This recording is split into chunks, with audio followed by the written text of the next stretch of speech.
renewable energy is helping tackle climate change.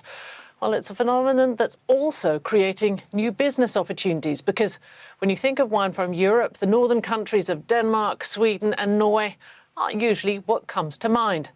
But new breeds of grapes combined with warmer weather mean that's changing, as Adrian Murray reports from Denmark's largest island. Far north of Bordeaux or Tuscany, more than 10,000 vines are growing on this Danish hillside. Scandinavia is hardly known as a prime wine growing region. However, this small but growing wine industry is starting to flourish. A wave of Nordic winemakers now stretches well into Sweden, with the world's northernmost up in Norway. This winery started 13 years ago. People have found out that it actually is possible to grow wine in Denmark, so of course newcomers are coming every year. Here it's mostly white wine, made from the grape Solaris, which thrives in this cooler region. Their winery sells locally and also supplies high-end restaurants in the capital. In the first years we were making just 3,000–4,000 bottles a year. Over the years it has grown to now 20,000 bottles. Commercial wine growing has been allowed for just over 2 decades, and now Denmark has 150 vineyards.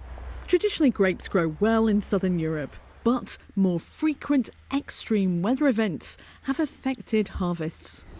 Temperatures in Denmark have risen almost 2 degrees over the last 50 years, resulting in milder winters and a longer fruit growing season. Experts say climate change is pushing wine production further north and south in each hemisphere.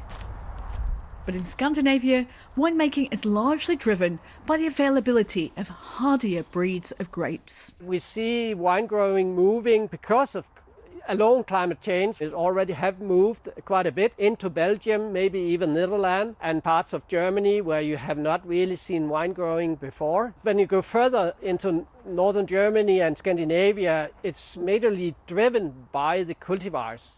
Compared to established wine regions, cultivation here is still small scale.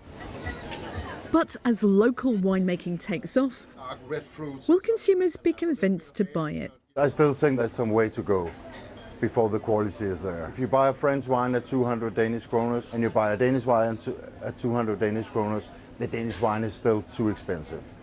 Nordic winemaking won't rival France anytime soon. But perhaps in the years ahead, sipping glasses of Scandinavian plonk won't be such a novelty. Adrian Murray, BBC News, Zealand.